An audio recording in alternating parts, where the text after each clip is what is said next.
Students, good morning everyone. अपन जो subject पढ़ रहे हैं hospital practice and care of patient, उसके अंदर अपन ने फर्स्ट टॉपिक जो है वो कंप्लीट कर लिया है। Second topic care of patient में मैंने आपको थोड़ा बहुत इसमें बता दिया था। ट्रांसफ़र कैसे किया जाता है, हैंडलिंग थोड़ा बहुत इसमें बता दिया था, और प्रिपरेशन कैसे की जाती है उसकी स्टेप मैंने बता दी थी।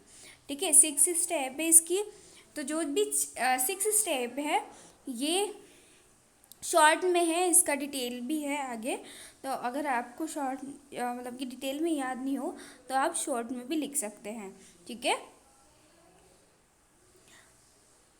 प्रिपरेशन फॉर ट्रांसफ़र, इसमें जो स्टेप होती है एक बार और मैं आपको रिव्यू करवा देती हूँ कि इससे स्टेप होती है। Firstly, check with the nursing services, obtain the chart. Means जो चार्ट होता है, जो भी चार्ट है पेशेंट से रिलेटेड, और नर्सिंग सर्विसेज को चेक करना। क्योंकि नर्सिंग सर्विसेज इसलिए चेक की जाती है क्योंकि नर्स को पेशेंट के बारे में पूरी जानकारी रहती है कि पेशेंट को क्या ट्रीटमेंट देना है, क्या चल रहा है, क्या पेशेंट को डिजीज़ है, क्या हेड इंजरी तो नहीं है, या फिर लेग इंजरी तो नहीं है, फ्रैक्चर तो नहीं है। तो ये सारी चीज़ें नर्स को पता रहती है। तो इसलिए पहले जो भी चार्ट है पेशेंट से रिलेटेड और जो भी नर्सिंग सर्विसेज हैं उसे चेक करना पड़ता है। सेकेंड स्टेप में अपन पेशेंट का आइडेंटिफिकेशन डाटा चेक करते हैं। आइडेंटिफिकेशन इसलिए चेक किया जाता है क्योंकि ये अपना राइट होता है, पेशेंट का राइट होता है, ताकि अपन राइट पेशेंट को सिलेक्ट करें। इसलिए पेशेंट का आइडेंटिफिकेशन डाटा अपने को पता होना चाहिए। Plan what you are going to do and prepare your work area. फिर आप जो भी प्लान कर रहे हैं वो आप जो भी प्लान कर रहे हैं वो करते हैं। उसके बाद जो भी वर्किंग एरिया रहता है उसे प्रिपेयर करना, जिससे प्राइवेसी मेंटेन करना, फिर पेशेंट से जा कर के उसका नाम वगैरह पूछना, और जो भी वर्किंग एरिया रहता है उसे प्रिपेयर करना, व्हील चेयर को बेड तक ले जाना, ये सारी प्रिपरेशन होती है। नेक्स्ट स्टेप है obtain equipment and check it for safety and functions.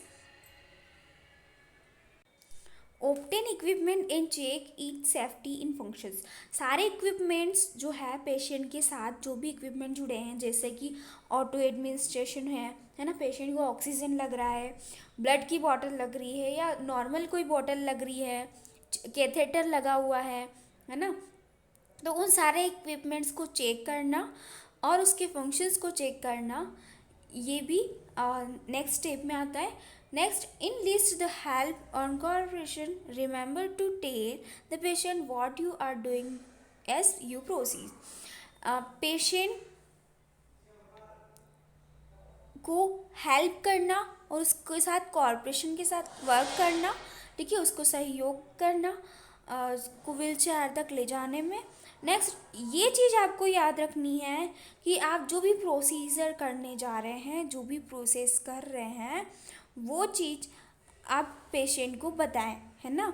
जो भी आपको ये याद रहना चाहिए, remember to tell patient what you are doing as you proceed.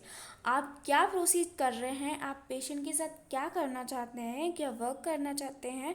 आप पेशेंट को बेड से व्हील चेयर पर ट्रांसफ़र करेंगे तो आप पहले पेशेंट को बताएं कि हम आपको एक्सरे डिपार्टमेंट तक ले जाने के लिए आपको इधर से बेड से ट्रांसफ़र करेंगे, कहाँ पर, व्हील चेयर पर। ठीक है, अगर पेशेंट अंडरस्टैंड करता है, पेशेंट कॉन्शियस है, तो उसे सारी चीज़ें बताना है। नेक्स्ट स्टेप है check additional help when necessary. जो भी एडिशनल हेल्प है उसे चेक करना। Check the make certain your assistant understand their role in transfer plan. Means जो भी असिस्टेंट अगर आपको चाहिए तो वो आप यूज़ कर सकते हैं। आप अपनी हेल्प, अगर आपको एडिशनल हेल्प चाहिए तो भी आप उसमें ज़रूरत हो तो आप वो भी कर सकते हैं। ठीक है, और चेक योर असिस्टेंट, जो भी आपके साथ असिस्टेंट है उसे चेक करना, उसे अंडरस्टैंड करना, मतलब उसको समझाना कि पेशेंट को जो आप ट्रांसफ़र कर रहे हो उसका रोल क्या है। ठीक है, नेक्स्ट ये जो है सारा डिटेल में है। अपन व्हील चेयर में बेल्ट का यूज़ करके कैसे पेशेंट को ट्रांसफ़र किया जाता है वो व्हील चेयर ट्रांसफ़र में अपन पढ़ेंगे। व्हील चेयर ट्रांसफ़र में मैंने आपको एक वीडियो सेंड किया था, हाँ है इंग्लिश में, लेकिन वो सारी स्टेप इसमें बताई है, सेफ्टी प्रिकॉशन पूरा प्रोसीजर उसमें बताया है, तो आप उसमें देखना, ठीक है। और भी मैं आपको इसमें एक्सप्लेन कर दूंगी तो वो आपको अच्छे से समझ में आएगा, इसीलिए मैंने आपको वीडियो पहले भेजा है, तो आप वो वीडियो देख लेना। उसके बाद जो है अपना इस ये वाला वीडियो देखना ताकि आपको अच्छे से समझ में आएगा, ठीक है। नेक्स्ट डिटेल वाली जो सारी स्टेप है वो अपन पढ़ेंगे। Always check with the nursing station and obtain patient chart before transferring the patient to imaging department. मतलब इमेजिंग डिपार्टमेंट को पेशेंट को ट्रांसफ़र करना है उससे पहले सारी नर्सिंग स्टेशन जो है, नर्सिंग स्टेशन मतलब कि जो नर्सिंग स्थिति है और चार्ट है पेशेंट का वो चेक करना, ठीक है। पेशेंट को इमेजिंग डिपार्टमेंट में भेजने से पहले, ट्रांसफ़र करने से पहले नर्सिंग स्टेशन और पेशेंट का चार्ट अपने को पता होना चाहिए, ठीक है। The nursing services must be advised because they are responsible for knowing the patient where about at all time। मतलब कि नर्सिंग सर्विसेज जो है वो अपने को जानकारी देती है, इंफॉर्मेशन देती है, क्योंकि नर्स जो है वो रिस्पॉन्सिबल होती है पेशेंट के बारे में जान, क्योंकि हर टाइम जो पेशेंट के साथ रहता है वो कौन रहता है, नर्सिंग डिपार्टमेंट रहता है। तो नर्सिंग डिपार्टमेंट को पेशेंट के बारे में ज़्यादा जानकारी होती है, इन्फॉर्मेशन होती है, इसलिए नर्सिंग चार्ट और नर्सिंग इन्फॉर्मेशन पहले आपको लेना है, ऑलवेज चेक करना है। सबसे पहली रिस्पॉन्सिबिलिटी यही है कि जो नर्सिंग चार्ट है, नर्सिंग स्टेशन है, जो नर्सिंग की जो भी स्थिति है वो आपको चेक करना है, ठीक है। क्योंकि नर्स जो है वो रिस्पॉन्सिबल होती है ऑलवेज, हर टाइम, क्योंकि उसे सब कुछ पता रहता है किसके बारे में, अपने पेशेंट के बारे में, ठीक है। कोई पेशेंट को इंजरी तो नहीं है, उसे स्पाइनल कॉर्ड इंजरी है या फिर उसे फ्रैक्चर है, तो ये सब किसे पता रहता है, नर्सिंग को ही पता रहता है। ऐसा तो नहीं कि दूसरे डिपार्टमेंट वालों को पता रहेगा, जैसे कि लाइब्रेरी वाला है, जैसे लैब वाला है, सॉरी ब्लड बैंक वाले हैं, तो उनको थोड़ी ना पता रहेगा जो पेशेंट के बारे में दिन भर कौन रहता है, नर्स रहती है, तो नर्स को सारा उसके बारे में पता रहता है, इसलिए आपको चेक करना है सारे नर्सिंग सर्विसेज, ओके। आ गया समझ में। Next, in addition nurse can often provide with helpful information about the transfer requirement and they may also provide assistant in transfer if needed. अब जो भी एडिशनल नर्स जो है आपको एडिशन नर्स जो है आपको प्रोवाइड करती है हेल्पफुल इंफॉर्मेशंस, है ना, किसके बारे में, पेशेंट के बारे में, ताकि आप अच्छे से उसे ट्रांसफ़र कर सकें। ये ट्रांसफ़र के लिए ज़रूरी होती है, और आपको असिस्टेंट भी प्रोवाइड कर सकती है अगर आपको नीड है, ज़रूरत है तो, ठीक है। अगर आपको ज़रूरत होती है ट्रांसफ़र करने के लिए तो नीडेड होती है अगर असिस्टेंट की, तो भी आपको प्रोवाइड करता है नर्सिंग स्टाफ, ठीक है। नेक्स्ट स्टेप में पढ़ेंगे अपन, सेकेंड स्टेप है, the next step is in safely moving patient is to certain that you have the right patient you must use two patient identifier is required by TJC. Check the identification bracelet against the name, birth date, the X-ray requisition. Ask the patient state, both name, birth date. Compare the response with order and requisition.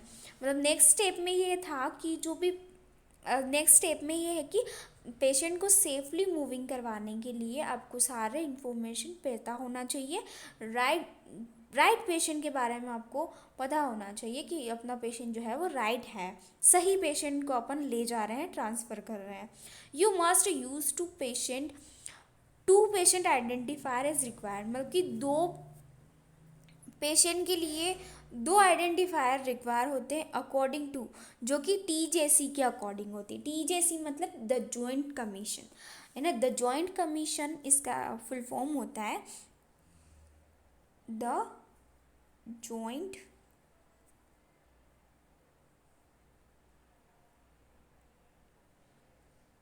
Commission, okay.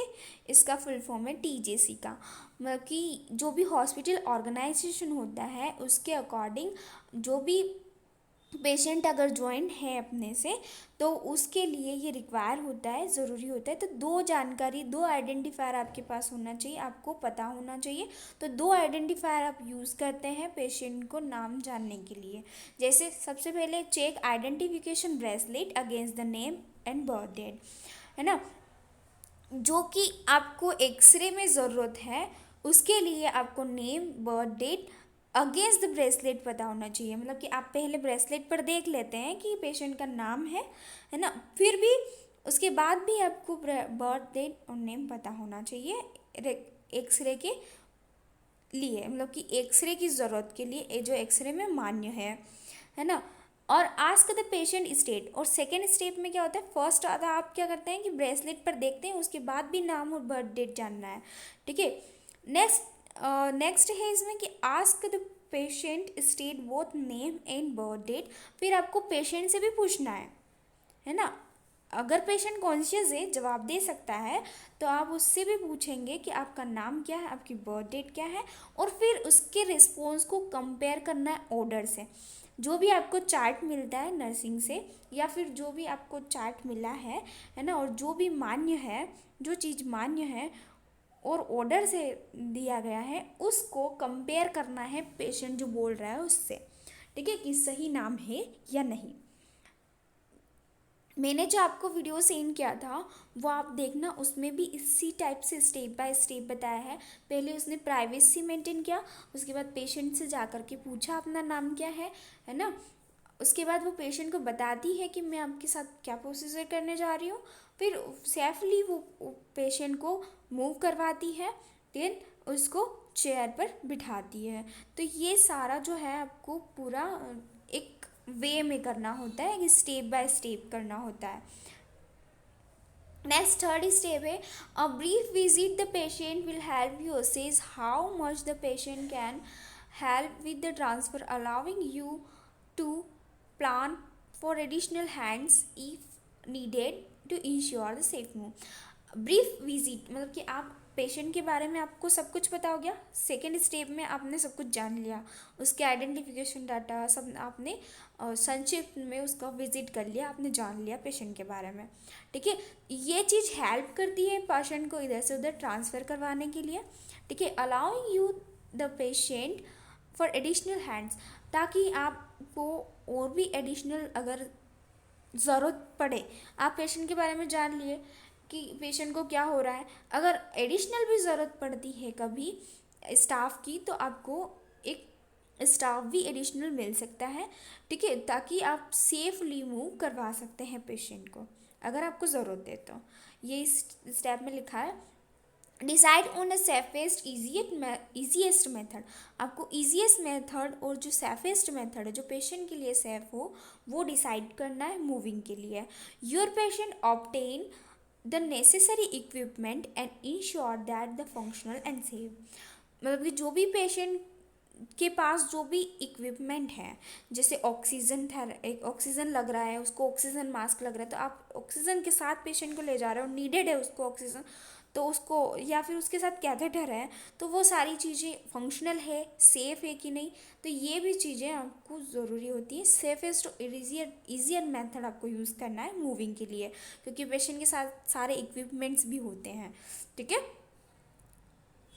Next, take not any special equipment that may need to transport with the patient, such a monitor, medication pump, urine collection bag may needed to be detached from the bed. Portable equipment may be needed if the patient currently receiving oxygen for well outlet from the equipment may needed to disconnect and rearrange before the patient transfer, but consent with the nursing services before disconnecting any equipment.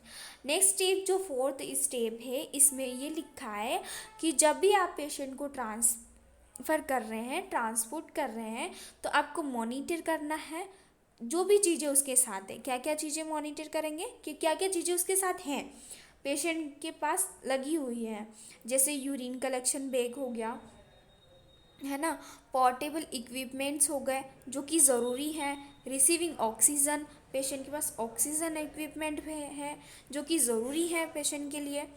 तो ये सारी चीज़ें आप disconnect करते हैं, ठीक है। इन सारी चीज़ों को अगर आपने डिसकनेक्ट किया है और रीअरेंज किया है, तो या डिसकनेक्ट करो, मतलब उसे निकाल दो, या फिर उसे रीअरेंज करो, उससे पहले आपके पास कंसल्ट होना चाहिए, वो भी किससे, नर्सिंग सर्विसेज के साथ, ठीक है। नर्सिंग सर्विसेज के साथ आपका कंसेंट होगा तो उसमें आप गलती में नहीं रहते हैं। पहले आप कंसेंट लेते हैं कि हम इनको एक्सरे डिपार्टमेंट तक ले जा रहे हैं, इसलिए आपको एक कंसेंट साइन करना होगा कि हम ये सारी चीज़ें डिसकनेक्ट कर रहे हैं, ये सारी, अब फिर लाते हैं वापस पेशेंट को तो रीअरेंज करना होता है, तो रीअरेंज करा तो भी कंसेंट लिया और डिसकनेक्ट किया तो भी कंसेंट लिया। तो दोनों चीज़ों में कंसेंट लेना होता है, क्योंकि जो भी है पेशेंट से रिलेटेड आपके ऊपर ब्लेम ना लगे, तो ये लीगली बहुत ज़रूरी है कंसेंट लेना, ठीक है। बिफोर डिसकनेक्टिंग द इक्विपमेंट, ये स्टेप में लिखा है। Next, tell the patient what you plan to do, explain his her role in transfer because the patient often anticipate painful error. You should listen carefully and allow the patient to participate the plan. Means इस step में क्या किया जाता है कि patient को बताना होता है।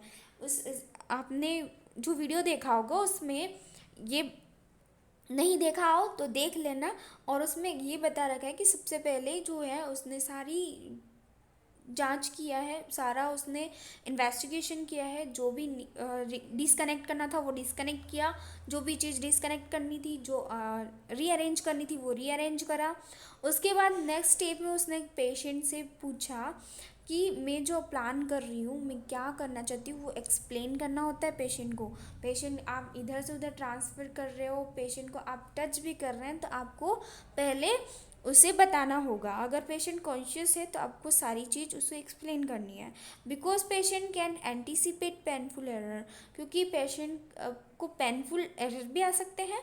कई बार आप ऐसे ही बिना पूछे अगर पेशेंट को उठा लिया और उसे पेन हो रहा है और नहीं उठ पा रहा है, तो ये गलत है। इसलिए पहले एक्सप्लेन करना है, उससे पूछना है कि आप केयरफुली आप उठ सकते हैं, ठीक है, आप सेफली आप इधर से उधर ट्रांसफ़र हो सकते हैं, ये सारी उससे भी पूछना है पेशेंट से। यू शुड लिसन केयरफुली, और जो भी वो बोलता है वो केयरफुली सुनना है। अलाउ पेशेंट पार्टिसिपेशन, और आपको आपका पेशेंट जो है वो पार्टिसिपेट करने के लिए अलाउ है या नहीं, मतलब कि वो खुद को मतलब आपसे कह रहा है कि हाँ यह प्रोसीजर आप मुझसे कर सकते हैं, वो उसमें पार्टिसिपेट कर रहा है तो ही करना है, ठीक है। Next, one the patient is safely moved stretcher and wheelchair, check the safety rails.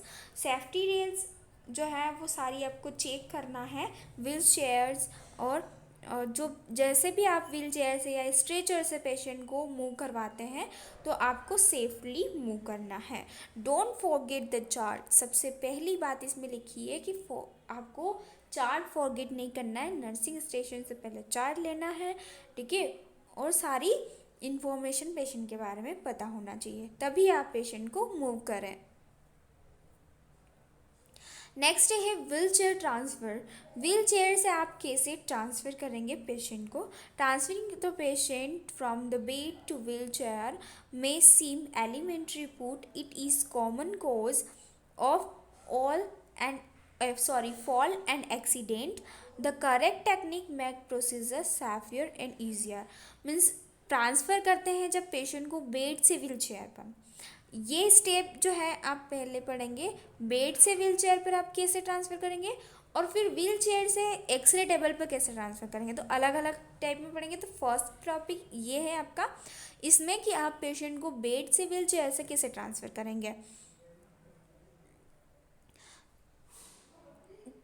जो व्हील चेयर है उसमें जो है ज़्यादा कॉमन कॉजेज़ है इसमें फॉल एंड एक्सीडेंट्स के, तो इसलिए सेफली पेशेंट को क्या करना है, मूव करवाना है। ये जो पॉइंट है इसमें ये लिखा है कि जो भी जब भी अपन प्राइमरी फर्स्टली अपन किसी पेशेंट को व्हील चेयर बेड से व्हील चेयर पर ट्रांसफ़र करते हैं तो ये कॉमन कॉज होता है फॉल एंड एक्सीडेंट, मतलब गिरने के लिए और एक्सीडेंट होने का कारण बनता है। क्या, जब भी व्हील चेयर से आप बेड से व्हील चेयर पर ट्रांसफ़र करते हैं किसी पेशेंट को फर्स्टली, तो ये कॉमन कोज होता है फॉल एंड एक्सीडेंट का। तो इसके लिए करेक्ट टेक्निक्स होती है, प्रोसीजर होता है जो कि सेफ़ है, ईजियर है ना, जो कि ईजी होता है और सेफ़ होता है। ठीक है, जो वीडियो था व्हील चेयर का, मैंने व्हील चेयर ट्रांसफ़र का मैंने आपको सेंड किया था, वो आप देखना, उससे आपको ये सारी स्टेप समझ में आएगी। और मैंने आपको जो कल सेंड किया था मैं आपको नेक्स्ट लेक्चर में समझाऊंगी।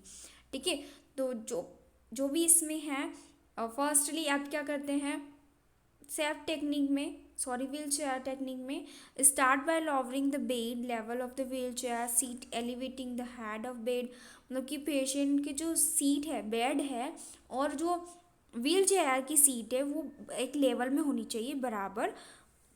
Position of the wheel chair parallel to the bed, bed से पैरेलल होनी चाहिए, एक जैसी होनी चाहिए। व्हील्स लॉक, व्हील जो है वो लॉक्ड होने चाहिए, व्हील्स मतलब पहिए, पहिए जो है ना वो लॉक होना चाहिए ताकि पेशेंट जो है वो गिरे ना। तो ये व्हील चेयर ट्रांसफ़र की आपको इसलिए टेक्निक्स बताई जाती है, इसलिए बताई जाती है ये, क्योंकि हर कोई इंसान जो है वो पेशेंट को सेफली ट्रांसफ़र नहीं कर सकता है ना, और हर कोई करेगा तो पेशेंट को जो है ये कॉमन कोज हो जाएगा गिरने का और एक्सीडेंट का। तो इसलिए आपको टेक्निक्स बताई जाती है कि किस तरह से पेशेंट को सेफली इधर से उधर ट्रांसफ़र करना है। तो इसीलिए आपको सारी स्टेप बताई है। तो नेक्स्ट लेक्चर में अपन सारी जो है इसकी स्टेप वो नेक्स्ट लेक्चर में अपन पढ़ेंगे। ठीक है, फर्स्टली पेशेंट को कैसे उठाना है ना, फिर आपको कैसे उसे पुश करना है, फिर आपको कैसे उसे सीट पर बिठाना है, सारी steps upon next step by step पढ़ेंगे। ओके, नेक्स्ट लेक्चर में। यहाँ तक अगर आपको कुछ समझ में नहीं आया है तो आप डाउट पूछ सकते हैं।